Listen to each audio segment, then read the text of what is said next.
Magandang hapon po. Dito po tayo ngayon sa tabi ng ilog. Dito po sa Juan. Dito po si Chutino. Ano ako?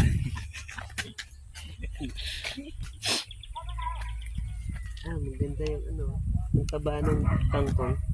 Kangkong.